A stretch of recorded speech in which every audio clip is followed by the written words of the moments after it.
ಹುಲಿ ಬಂದರೆ ಗಾಂಭೀರ್ಯ ಇರುತ್ತದೆ, ಸಿಂಹ ಬಂದರೆ ಗರ್ಜನೆ ಇರುತ್ತದೆ.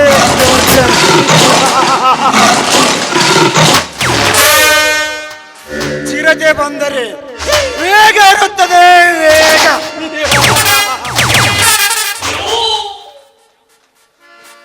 ಈ ನಾಗೇಂದ್ರ ಸ್ಟೇಜ್ಗೆ ಬಂದರೆ ಫಲ ಇರುತ್ತದೆ, ಫಲ.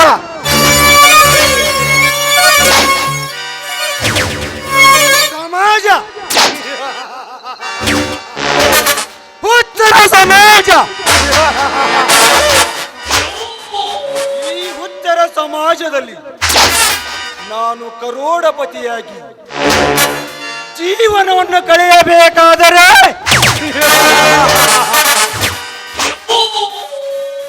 ಲಪಂಗನಾಗಿ, ಮಹಾಲಪಂಗನಾಗಿ, ಸುಳ್ಳರಿಗೆ 1000 ಸುಳ್ಳಿನ ಸರದಾರನಾಗಿ,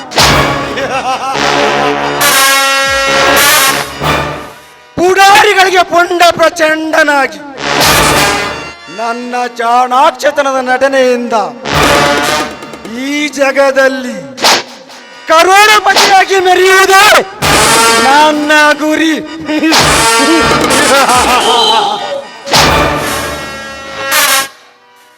MLA ದೇವೇಂದ್ರ,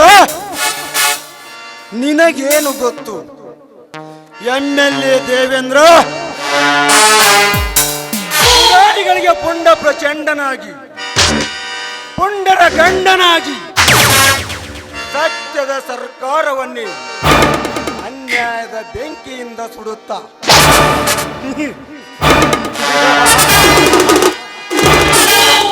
ರೈತರಿಗೆ, ಜನಪ್ರತಿನಿಧಿಗಳಿಗೆ ಸಜ್ಜನತರ ಪೋಜು ಕೊಡುತ್ತಾ ಈ ರಾಜಕೀಯ ಎಂಬ ಹೊಲಸು ಸಮುದ್ರದಲ್ಲಿ ಈಜಾಡುತ್ತೀಯಲ್ಲ, ಈಜಾಡು.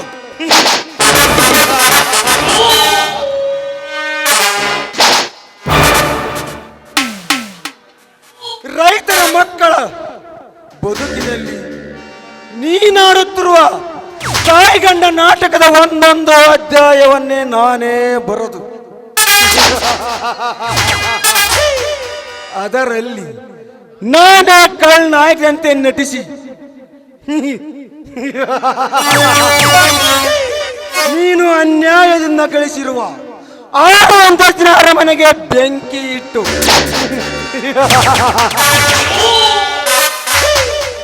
ನಿನ್ನ ಹಣ ಬಂಗಾರವನ್ನು ಎತ್ತಿ ಹಾಕಿಕೊಂಡು ನಾನು ದುಬೈಗೆ ಹೋಗದಿದ್ದರೆ ನನ್ನ ಹೆಸರು ನಾಗೇಂದ್ರನೇ ಅಲ್ಲ.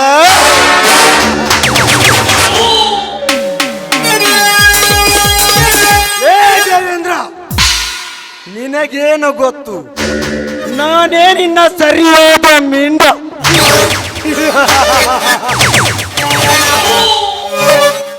ಈಗಲೇ ಬರುತ್ತೇನೆ ನಿನ್ನ ಕರ್ಮದ ಅಂತಃಪುರಕ್ಕೆ. ಇಂದ್ರ, ನಾಗೇಂದ್ರ.